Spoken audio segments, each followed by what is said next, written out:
გამარჯობა, მე ლელა კოტორაშვილი ვარ. ასტრიდ ლინდგრენის ყაჩაღის ასული რონია 22 წიგნად შევარჩია ჩემი ვიდეო ჩანაწერებისთვის. ეს წიგნი ასტრიდ ლინდგრენმა 1991 წელს დაწერა 74 წლის ასაკში. მე თქვენ გაგაცანით სარა შვარტისა და ასტრიდის მიმოწერა და როდესაც ამ წიგნს ვკითხულობდი ერთ-ერთ წერილში აღმოვაჩინე თუ როგორ უზიარებს შთაბეჭდილებებს ასტრიდი სარას, რომ სწორედ იმ პერიოდში მუშაობდა ყაჩაღის ასულ რონიაზე. ნებისმიერ მკითხველს გაახარებს, როცა თავის საყვარელი მწერლის პირად წერილში წააწყდება აი ასეთ ამბავს, რადგან საშუალება გეძლევა დააკვირდე მწერლის მსოფლმხედველობას, მის განწყობას და შემდეგ პარალელი გაავლო რომანში წამოჭრილ თემებთან. ერთხელ ჩემმა მეშვიდე კლასელმა ნინიმ ასეთი შეკითხვა დამისვა თავის დღის ჩანაწერში. როგორ ფიქრობთ, როგორ იქნებოდა ჩვენი ცხოვრება წიგნების გარეშე? და იქვე უპასუხა თავად, მე მოვიწყენდიო. ვეთანხმები ნინის ნამდვილად მოვიწყენდი მე პირადად და დარწმუნებული ვარ, ბევრი თქვენგანიც ასე ფიქრობს, წიგნების გარეშე ჩემი ცხოვრება ნამდვილად უფერული იქნებოდა და დაცლილი ისეთი საინტერესო, ლამაზი თავგადასავლებისგან, რომლებიც თითოეულ წიგნთან მაკავშირებს. აი, ამაზე მინდა, სწორედ ასეთი ამბები მინდა გაგიზიაროთ პირველ რიგში, სანამ გაგაცნობთ უშუალოდ წიგნს. როგორ ავსებს ჩვენს მეხსიერებას თითოეული წიგნი და როგორ უკავშირდება კონკრეტულ ადამიანებს.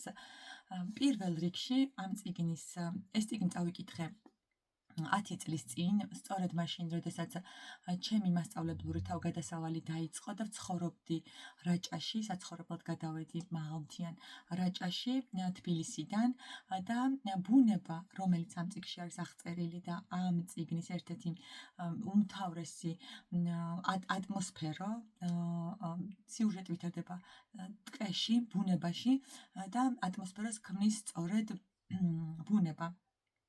საოცარ განწყობას და საოცარ გარემოს გვამოგზაურებს მწერალი.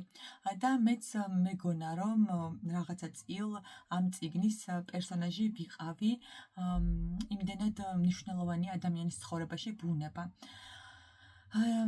მე როლური თამაშით გავაცანი ჩემს მოსწავლეებს, მე-6 კლასელებს ეს წიგნი და მარიამმა თავდავიწყებით შეიყვარა. მისი პირველი წიგნია, რომელიც დამოუკიდებლად წაიკითხა ჩემთან ერთად, ჩემი რჩევით და ტელეფონში ახლაც ასე მიწერია მარიამი რონია. რონიას უწოდებდა თავის თავს და დღემდე ძალიან ხშირად ახსენებს ამ წიგნს თავის პირად წერილებში, საუბრებში. მისთვის ყაჩაღის ასული რონია გახდა ერთ-ერთი უმნიშვნელოვანესი წიგნი და ისე დაემთხვა, რომ დღეს მარიამის დაბადების დღეა. ძალიან უყვარს თავისი დაბადების დღე, სულ ელოდება, როდის მიულოცა, 22 წლის გახდა ჩემი მარიამი.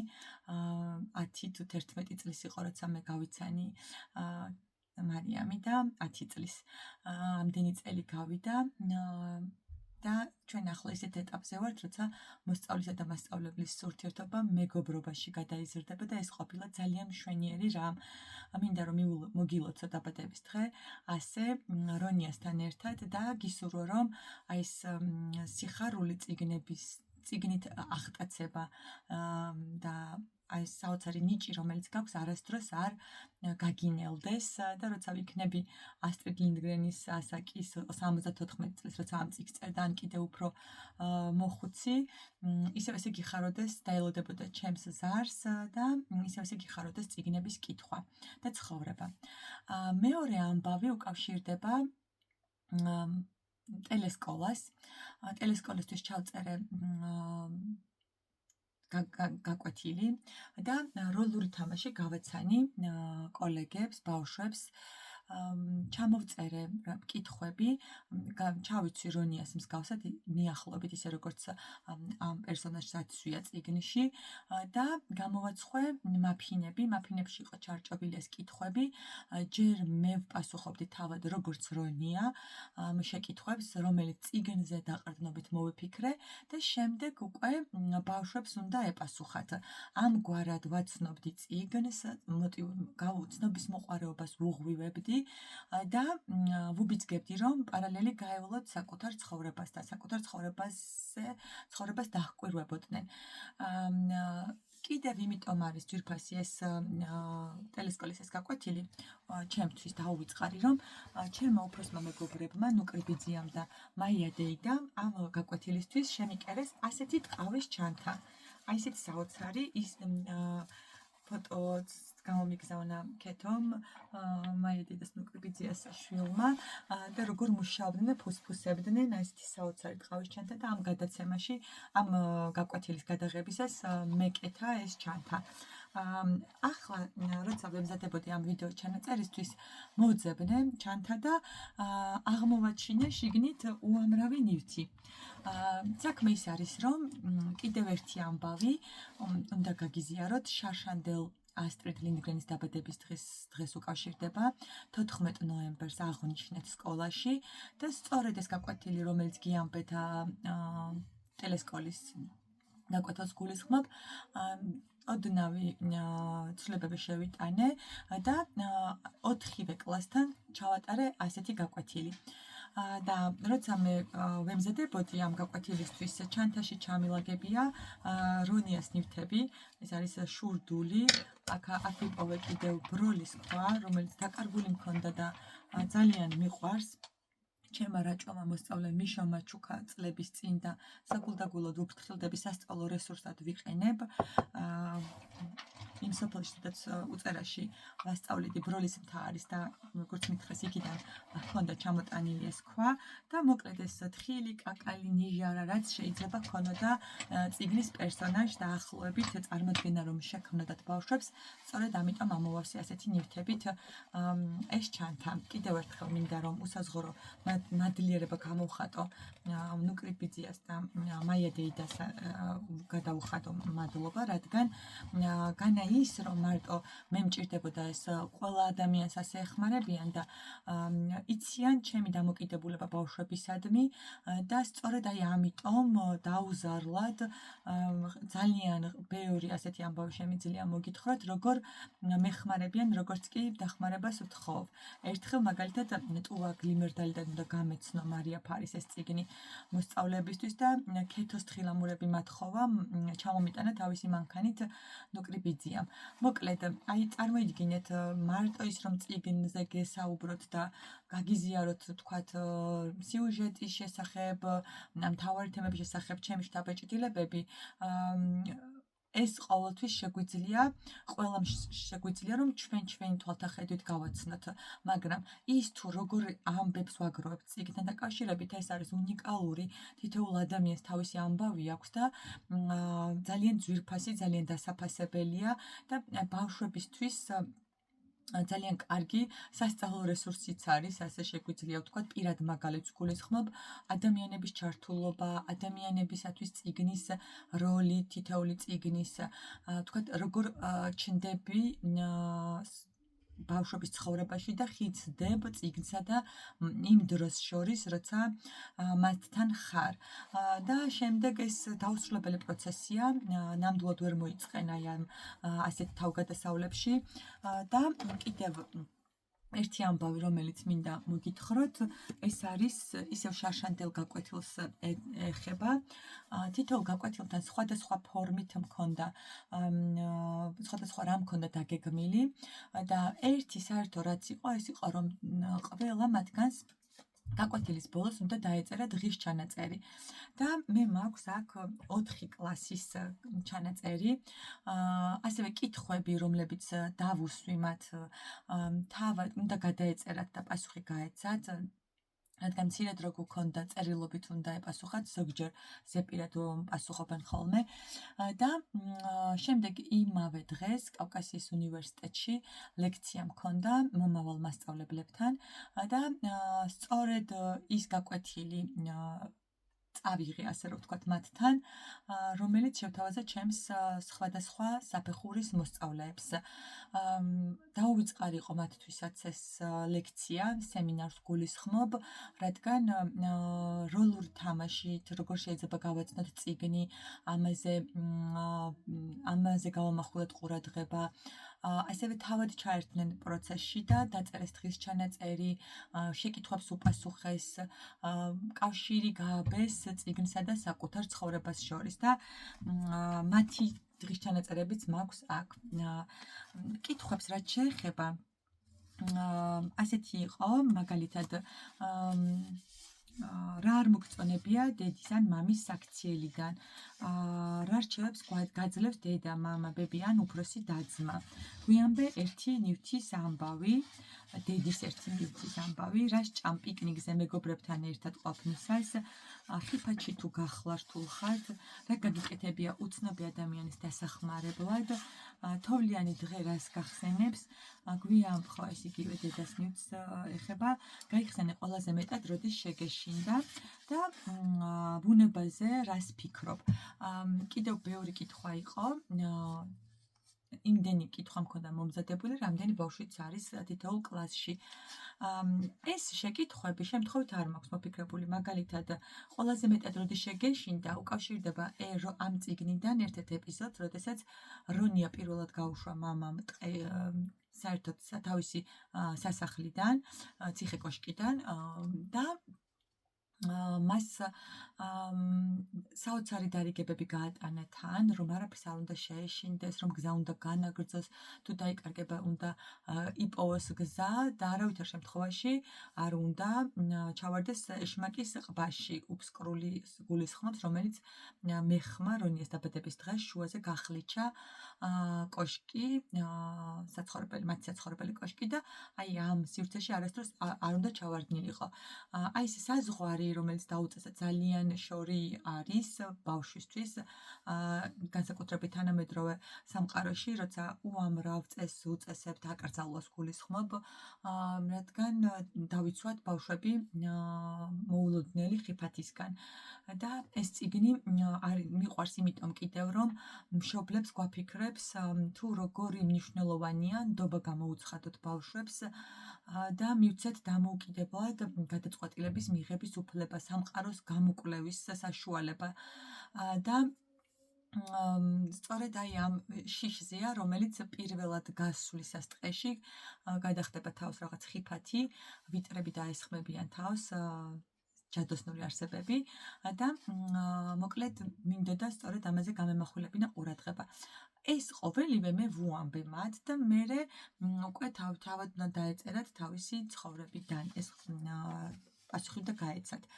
აქვე მაქვს ჩემი სტუდენტის ნატოს ჩანაწერი, შეკითხვა პასუხი და ნატო წერს ესეთი კითხვა შეხვდა მას თოვლიან დღესთან დაკავშირებით მოგონება უნდა გაეხსენებინა და თოვლიან დღესთან დაკავშირებით მახსენდება, როგორ მოვდიოდი სკოლაში, რომელიც 2 კილომეტრის დაშორებით იყო ჩემი სახლიდან.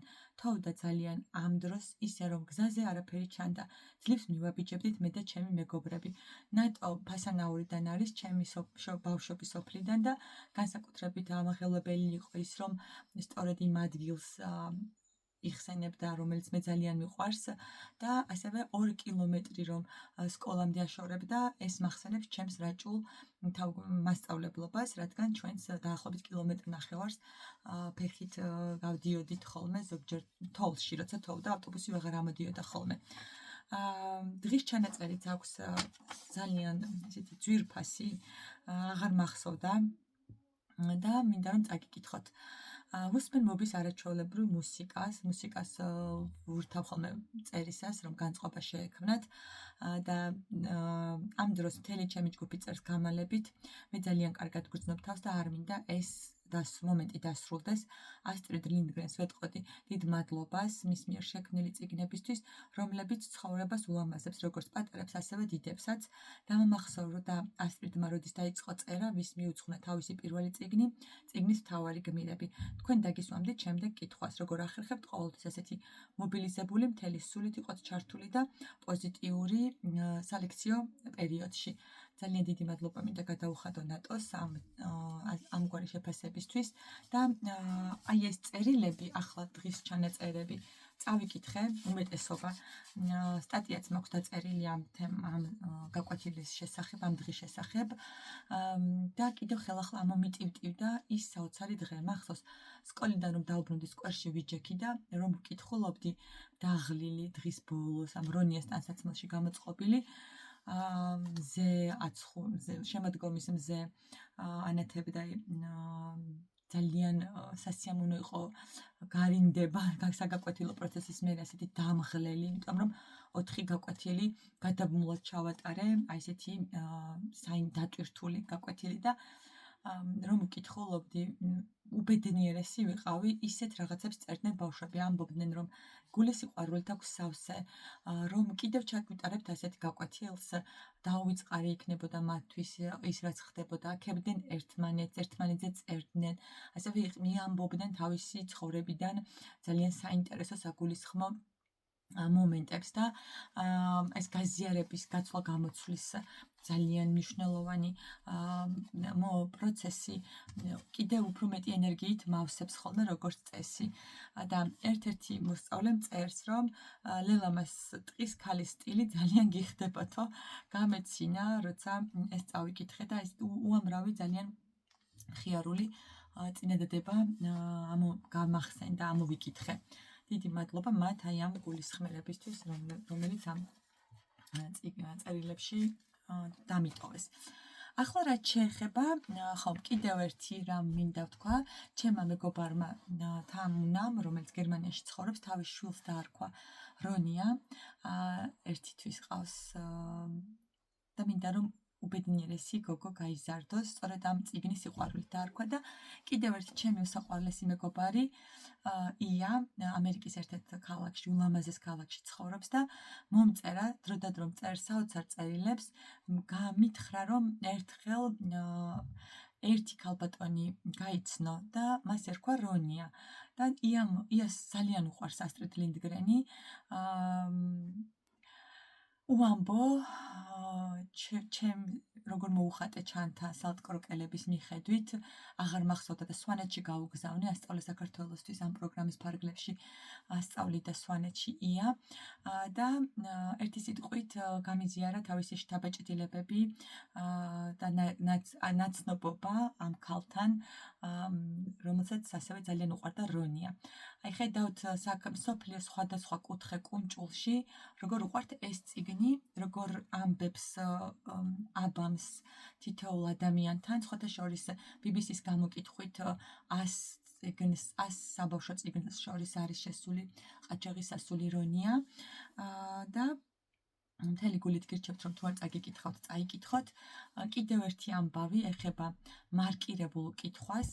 ეს წიგნი როგორ კიდევ კარგი არ დამავიწყდა, ეს წიგნი კიდევ იმით არის ჩემთვის ძალიან ძვირფასი, რომ 9 წლის იყო თეკლა, ჩემი პირველი შვილი, როცა წაიკითხა და კითხვისას მხვდებოდა მისი ჩანაწერები, კომენტარები არშიებზე მიწერილი და ხაზგასმული ის მომენტები, წინადადებები, ეპიზოდები, ზოგჯერ მთელი გვერდიც აქვს გახაზული, რომლებიც მოეწონა. ერთი იყო ძალიან ამაღელვებელი, ბევრი მინაწერი, მაგალითად ერთგან აი ამ ილონ ვიკლანდი არის ამ წიგნის ილუსტრატორი და როცა რონია მამას ეხუტება, თეკლას მიუწერია როგორც მე და მამა, ასე და ერთგან კიდევ დედა ჩემი დაიკარგა, ჯვარი წერიაო, ასეთი რამ მიუწერია და ერთგან კიდევ მიაწერა ლუისს ეხება, როცა დათვის გამოქვაბულში მღვიმეში მიაკითხავს ბირკსა და რონიას ასეთ რამეს წერს, რომ ლუვის ისეთი დედაა, ზუსტად იცის, როდის მჭირდებაო და ჩემზე წერს, რომ დედა ჩემიც ასეთი არისო, მხოლოდ ერთადერთი არისო დედა ამ სამყაროში ლუისი, ვისაც ესე ზუსტად ესმის საკუთარი შვილის საჭიროებებისა და მას მიუწერია ჩემზე, რომ მეც ასეთი ვარ, ძალიან განიხარდა. ერთგან წერს, რომ რაჭას ახსენებს ბუნების აღწერისას და ერთი სიტყვით, აი ესეთი გახაზული აქვს და სულ ვთხოვ ბავშვებს, რომ კითხვისას აუცილებლად გახაზონ, რაც მოეწონება და მინაწერები დატოვონ, იმიტომ რომ ესეთი ამგვარად მარკირებული კითხვა გვეხმარება შემოვინახოთ ჩვენი ცხოვრება აზროვნების ის საფეხური, რომელზეც ვიყავით კონკრეტ თითოეული წიგნის წაკითხვისას. მშობლებისთვის კიდევ ეს არის აუწონავი განძი, როცა შენი შვილის ბავშვობას ეხები და იხსენებ თუ რა უხარო და იმ პერიოდში. რაც შეეხება წიგნს, მალე ამომიწურება დრო და მინდა რომ წიგნზეც გესაუბროთ. ფენტეზი ჟანრია. აქ გაიცნობთ საოცარ მშობლებს, მატისსა და ლუვის. მატისი არის ყაჩაღი, ყაჩაღების მეთაური. აქვე მალევე ვეცნობით ყაჩაღების მეორე მეთაურს ბორკს და მათ შორის მტვრობა და შუღლია ჩამოწოლილი. ბორკს ყავს ბიჭი ბირკი, ხოლო მატის უსაყვარლესი რონია, რომელიც ძალიან უყვარს, რომელ მამას არ უყვარს თავისი შვილი, მაგრამ მატისი გამორჩეული პერსონაჟია ამ მხრივ თავისი მამობრივი გრძნობების გამოხატვით და ეს ამ წიგნის მთავარი თემა მოკლედ რომ გაგაცნოთ არის ამგვარი უფროსებისა და უმცროსი თაობის ბავშვების როლი, მათი დაპირისპირება, ბავშვების როლი უფროსების ცხოვრებაში. როგორ გადამყავართ აზროვნების ახალ საფეხურზე, კიდევ უფრო გახსნილია მათი აზროვნება ყოველი ახალი თაობის და ჩემი აზრით 74 წლის ასტრიდ ლინდგრენი თავის საზოგადოებას, ვისთვისაც წერდა, უფროსებს ყურადღებას გზავნილებს უმგზავნიდა ამ წიგნით, რომ ბავშვებს დაუთმონ, მათ მოусმინონ და მათი თვალით შეხედონ საკუთარ ცხოვრებას. რადგან არასწორად ცხოვრობს ყაჩაღობა, როცა აღმოაჩენს რონია, რომ მამა ყაჩაღი ყავს, ეს დაემსხროვა წარმოდგენა საკუთარი ოჯახის შესახებ, ძალიან გაბრაზდება და ერთი სიტყვით აი აქ ნახავთ მე როგორ განვითარდება მოვლენები. ასევე ეს არის ბუნებასთან ურთიერთობა, თავისუფლება, რომელიც აღნიშნე. საოცარი წიგნია. მეც ვეღარ მოვასწრებ და ბალიში არის ამგვარი.